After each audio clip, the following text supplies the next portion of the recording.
안녕하십니까. 오광섭 교수입니다. 지난 시간에 이어서, 지난 시간에 이제 뭐, 오리엔테이션 정도로 해서, 여러분들과 비대면으로 만나는 첫 시간을 가졌습니다. 우리가 이제, 우리의 과목은 문제 해결 능력이라고 하는 과목을 가지고, 한 학기 동안 이제 나아갈 텐데요. 문제 해결 능력을 갖기 위해서 지난 시간에 얘기했던 것 같이 인간에 대한 인간의 존엄성 또 그리고 개인에 대한 존엄성 그다음에 어떤 휴머니즘에 대한 것들이 함께 가미가 되어야 된다. 문제 해결을 할 때. 그래서 교재를 하나 설정을 했고요. 그다음에 또 하나는 이제 제가 만들려고 하는 교재를 가미해서 여러분들하고 같이 한 학기 동안 문제 해결 능력에 대해서 지식을 서로 공유하도록 하겠습니다. 문제 해결 능력에 앞서 제 소개를 잠깐 드리도록 하겠습니다. 저는 그 문제 해결 능력에 관련된 것들에 대한 창업성이라든지 아이디어에 대해서 관련한 평가 업무를 많이 해왔습니다. 그래서 제가 담당하는 그 영역은 좀 포괄적으로 좀 넓은 편입니다. 왜냐하면 사회생활과 더불어 이 교수에까지 이르렀을 때 약 40년 가까이 되는 그 담당을 통해서 제가 이제 학부에서는 화학을 했고요. 그 다음에 기타 화학을 하면서 소재, 환경, 그리고 해양까지 이제 서로 연관이 돼서 이제 해나가게 됐고, 이제 졸업을 하면서 전기전자, 기계, 자동차 같이 어떤 그러나 이게 깊지는 않지만 여러분들한테 지식을 전달할 정도의 담당 업무를 해왔습니다. 그러다 보니까 이제 소부장, 소재, 부품, 장비에 관련된 금형이라든지 또는 부품, 또 섬유 이런 것들을 망라하게 되었고요. 그래서 이제 아마 여러분들과는 충분히 여러분들이 현재 몸담고 있는 곳에서 충분한 대화가 가능하지 않을까 이렇게 생각을 합니다. 그리고 이제 석사에서 대학원에서 이제 한 것들이 이제 경영 관련된 것들인데요. IT 경영이라고 하는 것은 이제 기술과 어떤 기술과 인문학에 대한 만남이다 이렇게 할 수 있는데 이것을 제가 전공을 했습니다. 경영공학을 하다 보니까 IT하고 뭐 수출입이라든지 뭐 기타 이런 것들은 이제 제가 사회에서 이론적 실체하고 이론과 실체를 함께 이제 담당하게 되고요. 그 다음에 이제 대학원에서 공부한 게 융합 경영인데 융합 경영은 뭐 특별한 건 없습니다. 제가 공부할 때 융합 경영은 경영의 어떤 기술적인 문제와 실제의 경영에 대해서 같이 이렇게 배웠기 때문에 융합 경영이라 함 속에는 기술적인 내용들이 많이 포함이 되어 있습니다. 그런 이제 기술적으로 들어간다면 어떤 부품에 대해서 깊게 공부하는 것이 아니라 전반적으로 외적인 포괄적인 문제만을 다뤄서 공부를 해서 또 이러한 부분에 이제 평가를 이제 나가서 이러한 담당 영역이 좀 넓혀졌다라고 할까요? 그래서 학교에도 들어오게 된 계기가 그러한 실전에 있어서 좀 많은 것을 습득할 수 있었기 때문에 좀 들어와서 이렇게 버티고 있지 않나 이렇게 생각을 합니다. 그래서 이제 제가 이러한 그 담당 영역이 있다 보니까 밑에 보시면은 여기 있죠. 중소기업 벤처기업부 평가위원으로서 요 사이트는 요 안에 들어가면 있습니다. 그래서 사이트 한번 참고를 해보시고요. 왜냐하면 이런 이제 중소기업 벤처기업부 평가위원으로서 가서 평가를 할 때 그분들이 지원받는 업체에서 사업계획서를 제출을 하게 되죠. 1차적으로. 1차적으로 제출을 하면 사업계획서의 선정과 비선정을 통해서 선정된 기업에서 그 사업계획서를 사전에 검토해서 선정과 비선정을 이제 구분을 하는데요. 선정이 되면 나와서 별도의 이제 대면 평가를 또 받게 되죠. 그래서 그러한 부분들에 대해서 나름 공부도 하고 또 현재의 기술적 트렌드는 어떻게 되는 것인가를 습득하게 되면서부터 이론적인 근거를 통해서 저희가 이제 질문을 하고 또 답변을 주셔서 거기에서 나오는 그 기업이나 평가자들 사이에 충분한 그 시너지가 조성이 되지 않을까. 왜냐하면 기업에게 그러한 것들을 평가할 때 조금 더 좋은 방법으로 그 기업들에게 조언을 좀 해주기도 하거든요. 그래서 이러한 것들이 이루어졌고요. 뭐 특이할 만한 거는 이제 지금 이제 여기 바뀌었죠. 중소기업 기술정보진흥원 평가. 여기 이제 이름이 바뀌어서 요 사이트도 바뀌었습니다. 아이리스로 아마 바뀌었을 걸로 제가 알 거예요. 아이리스에도 현재 평가위원으로 활동하고 있는데 이제 나이가 있다 보니까 새로운 이제 젊으신 분들에게 좀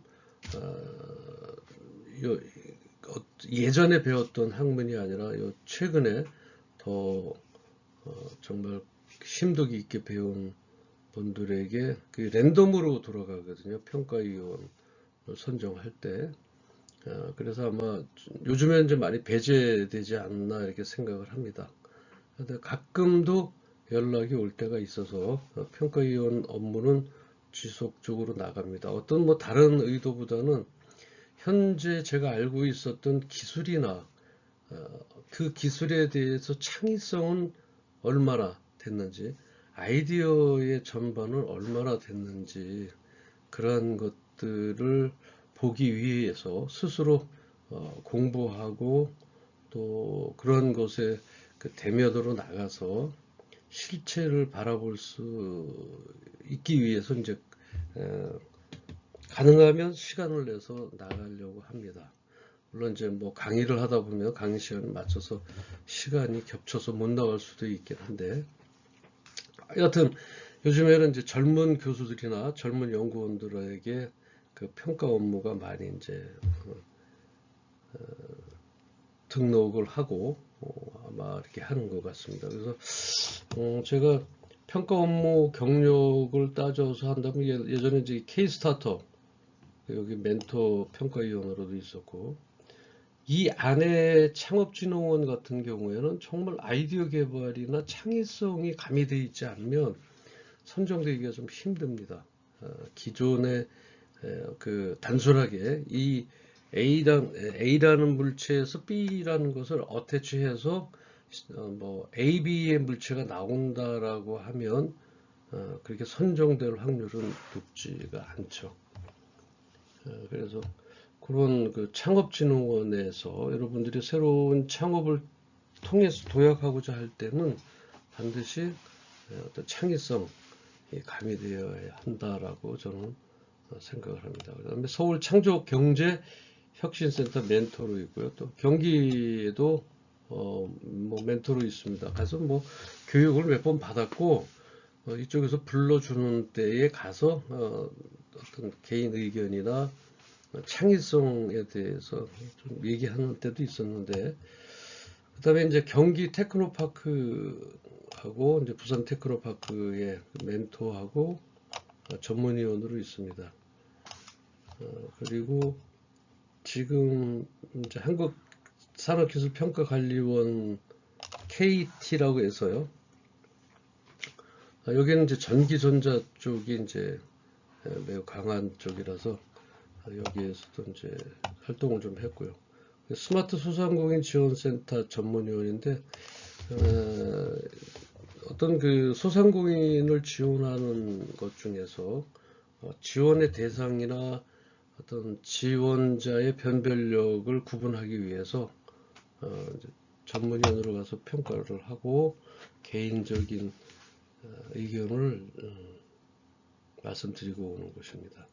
소상공인 시장진흥공단 전문위원이라고 해서 이제 각 소상공인들, 즉이 어려워하고 힘들어하는 것들, 그런 것들에 대해서 전문 분야에서 그분들에게 어떤 그 여러 가지 것들, 그분들이 어려워하고 힘들어하고 또 해결하지 못하는 부분에 있어서 해결점을 제시하고, 직접적으로 제가 해결을 하지 못한다면 다른 분들, 해결할 수 있는 분들을 수배를 해서 그 기업들이, 소상공인들이 그것을 해결해 나갈 수 있도록 도와주는 그런 그 소상공인 시장공단의 그 컨설턴트로 있었습니다. 또한 전에 이제 왜 소상공인 시장진흥공단에는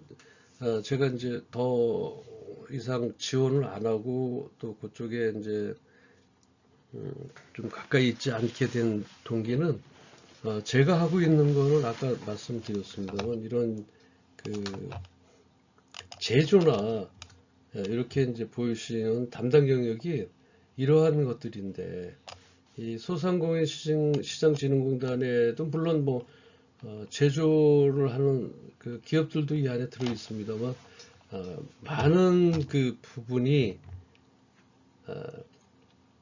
많은 부분들이 어떤 그 음식점이라든지 카페라든지 뭐 치킨집이라든지 이런 것들에 소상공인들이 많기 때문에 사실 제가 하고 있었던 그런 업무하고는 조금 동떨어진 업무다 보니까, 그리고 그 안에 있는 제조업체나 이런 회사나 공장들이 그렇게 많지는 않습니다.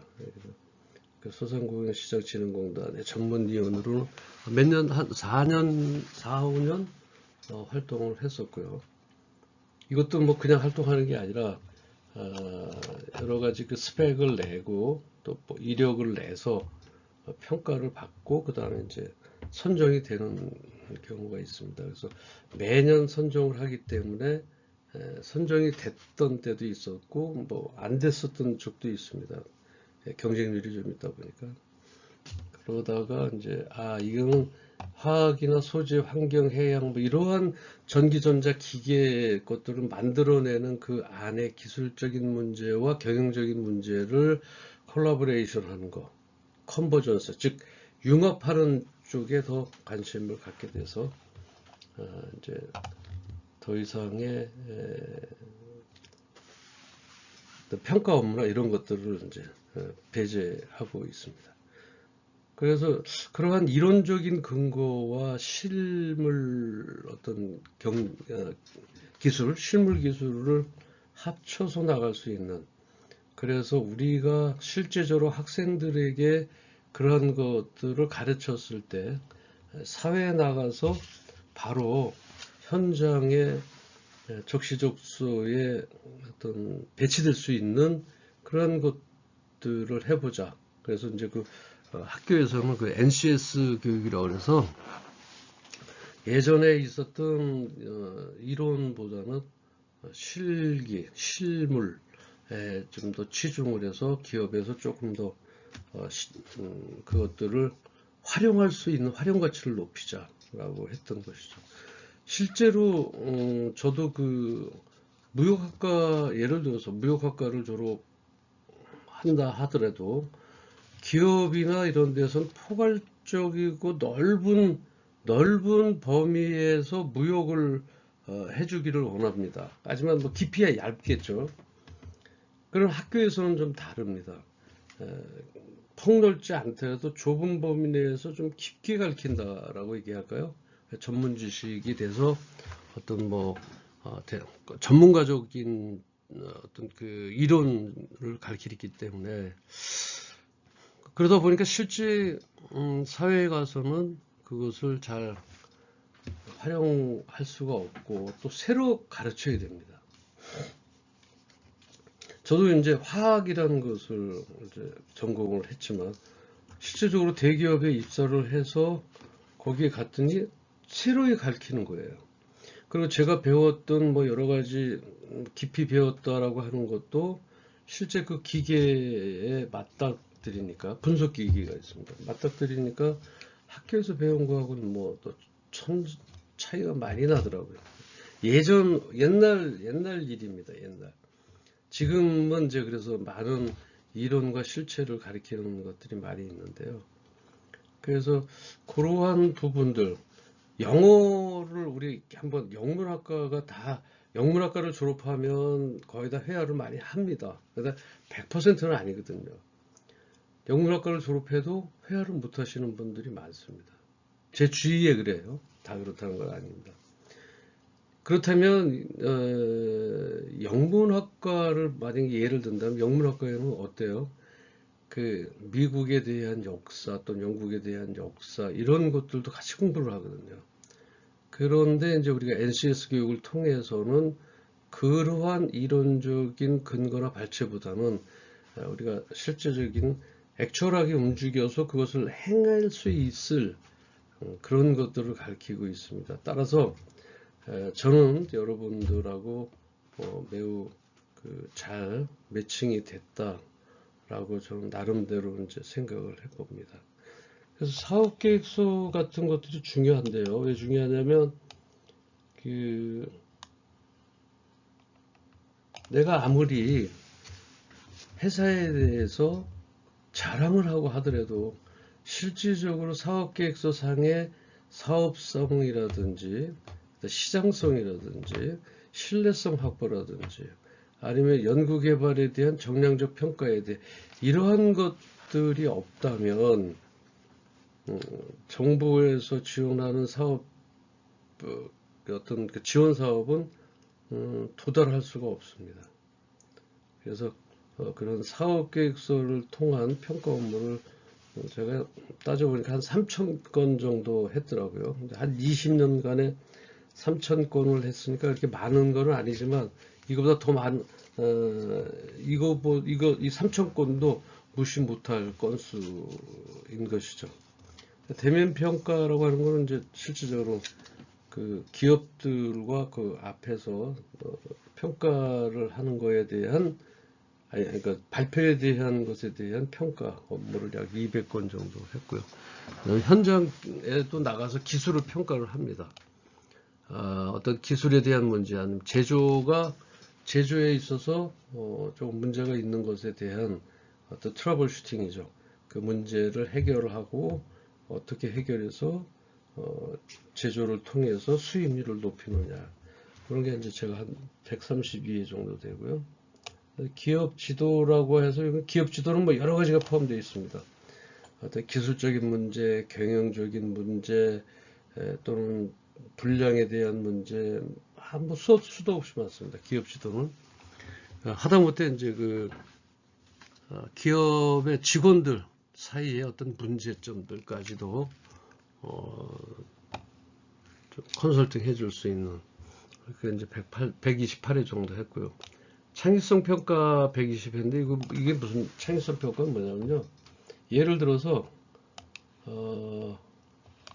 서울 창조경제혁신센터나 또는 이 경기 창조경제혁신센터에서 지자체에서 움직이는 창업자들에게 지원을 해주는 사업이 있습니다. 각 지자체의 예산을 배정받아서 하는 그런 그 창업성 평가가 있는데 그 창업성 평가라는 건 다시 말하면 아이디어나 어떻게 좀 특별하게 뭔가 다른 기술과 또는 다른 제품과 특화된 문제가 무엇인지를 찾아내는 평가인데 아주 좀 어렵습니다. 생각보다는. 왜냐하면 그것을 새로운 것인지 거기에 창의성이 얼마나 가미되어 있는지는 사전에 저희가 조사를 많이 해갖고 나가야 되거든요. 유사한 기술은 없는지. 물론 유사한 기술이 있다 그래서 뭐 그것을 떨어뜨리고 그러지 않습니다. 유사한 기술이 있더라도 사업성이라든가 시장성이라든지 그것을 통해서 어떤 마케팅 어떤 효과를 받을 수 있는 그런 것들을 다루는 것들이시죠. 다루는 것들 그런 것들을 해왔고요. 그다음에 특강 경력이라고 해서 이제 벤처기업들을 모아놓고 서울에서 제주도까지 15년간 보니까 1년에 한 번씩 했네요. 1년에 한 번 정도 벤처기업 특강을 가졌고요. 그 다음에 이제 전국 대학 창업 멘토 특강 32회 정도 했습니다. 학교에 그 창업을 관련된 교수님들이 많이 계셔서 해주고는 있지만 그래도 별도의 외부 어떤 인사로부터 어떤 창업에 대해서 강의를 받으면 또 뭔가가 달라지는 새로운 어떤 작품이 나오게 되죠. 근데 보험사도 이제 이런 그 어떤 법인 관련 영업을 하기 때문에 그 대표자들에게 어떻게 어프로치할 것인가, 또 대표자들에게 보험 수요에 대해서 감사하는 말씀 대신에 어떤 컨설팅을 받게 해준다든지 그런 이런 것들 때문에 이제 강의를 5번 정도 해왔습니다. 그 다음에 이제 교수연합회 창의성 개발을 2회 했는데, 요거는 여기 경기도 여기 의정부 포천 쪽에 있는 대학의 교수님들 뭐 모셔놓고, 교수님들이 이제 이과나 공과 같은 경우는 아무래도 이 창업에 대한 어떤 창업성 아이디어 개발 이런 그러니까 경영 쪽이죠. 경영 쪽에는 그렇게 해박하다 그럴까요? 어떤 창업에 대한 지식이 없어서 창의성 개발과 더불어 이외에 이제 특강을 한 적이 있고, 그다음에 탈북민들도 아이디어를 많이 갖고 있죠. 창의성 개발에 의한 창업 경영에 대해서 4회 정도 특강을 한 적이 있고요. 자격증 보유인데 경영지도사, 여러분들도 경영지도사가 사실은 자격증 가운데 하나의 목표입니다. 이거는 국가 자격 기술입니다. 국가 기술에 그 해주는 발행지가 이제 중소기업 벤처기업으로 되어 있어서 국가고시에 했는데, 경영을 지도하고 기술을 지도하는 그러한 것들입니다.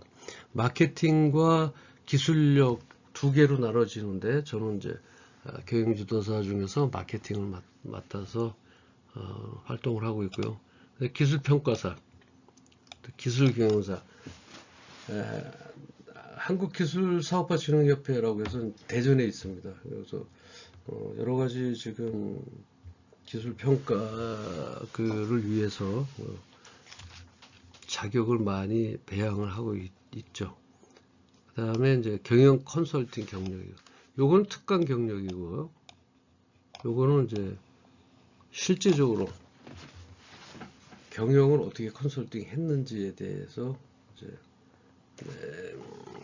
중견기업은 이제 4회 정도 했습니다. 중견기업은 뭐 인원수도 인원수지만 약 1,000억 매출, 연 매출이 한 1,000억 이상이면 이제 제가 거기 중견기업으로 나름대로 분류를 해놔서 이제 출석을 합니다. 그리고 중소기업은 이제 뭐 연 매출이 뭐 500억 이하, 83회 정도, 한 20년간에 걸쳐서 83회 정도 출석을 해서 강의를 했고요. 소기업들이죠. 뭐 인원수가 뭐 혼자라든지 혼자서부터 뭐 인원수 한 30명, 50명, 100명 요 안에 들어있는 거지만 소기업과 중소기업을 구분하는 것은 특별히 뭐가 이렇게 딱 정확하게 구분되어진 거는 없고요. 단지 매출이 500억 이상이고 또 직원이 몇 명이었을 때 중소기업이라고 한다라고 해서 하긴 하는데 인원수하고 매출하고의 서로 매칭이 안 되는 경우가 있어요. 뭐 예를 들면 하루에 한 100억씩 한 PG 회사가 있다고 치면 그럼 한 달이면 약 3천억이죠. 그렇다고 그게 뭐 중소기업에 해당되느냐? 그렇지 않습니다. 뭐 소기업이라고 하는 그 조건들이 있기 때문에 그렇게 나오시면 될 것 같고요. 그리고 특허 등록이 되어 있습니다. 곡면 인쇄가 가능한 평판 프린터 외라고 해서 그 14개의 그 특허를 보유하고 있습니다. 그러니까 상당히 기술력도 함께 있지 않으면 이건 추론이 아닙니다. 추론은 뭐 누구나 일단 내놓고 추론에 합당하지 않으면 반려가 됩니다. 특허 등록이라고 하는 것은 추론을 해서 그 기술에 대한 특허를 인정받았다라고 하는 것이죠. 추론은 뭐예요? 인정받을 것이다 라고 하는 거고. 네, 그렇게 좀 다른 차이가 있고, 제가 요거 외에 14건, 즉 15건의 특허를 보유를 하고 있습니다. 뭐 특허는 지적 재산권이기도 하지만 여기에 함정이 있습니다. 예를 들면 특허를 등록해서 가지고 있다고 해서 그 제품이나 그런 것들이 100%, 200% 이렇게 보호받을 수는 없습니다. 이제 우리가 특허 회피라고 그래서 그것 기술 내용과 조금 난이도를 틀리게 한다든지 어떤 이런 방법론에 있어서 다르면은 그 특허를 회피해서 유사한 제품이 나올 수도 있습니다. 하지만 특허를 등록받기 위해서는 많은 노력이 필요하죠. 그래서 그것을 14건을 제가 보유하고 있다. 이렇게 자랑을 하고 있습니다. 마지막으로 이제 기고 및 저서가 있는데 제가 금형하고 또 여러 가지 인문학적인 면에서 있는 것을 제가 저서한 게 있어서 마지막으로 소개를 드렸습니다. 제 연락처는 여기에 있고요. 이렇게 연락하실 분들은 연락 주시고 새벽에 전화를 하지 마세요. 그래서 이렇게 첫 시간은 이걸로 마무리하는 걸로 하고 둘째 시간부터는 우리가 어떻게 이것을 나가기 전에 어떤 방법으로 전진해서 나갈 것인가, 또 창의성이 무엇이고 거기에 대한 걸맞은 제조 및 기타는 어떻게 해야 될 것인가에 대해서 공부하도록 하겠습니다. 자, 한 시간 동안 수고 많으셨습니다. 감사합니다.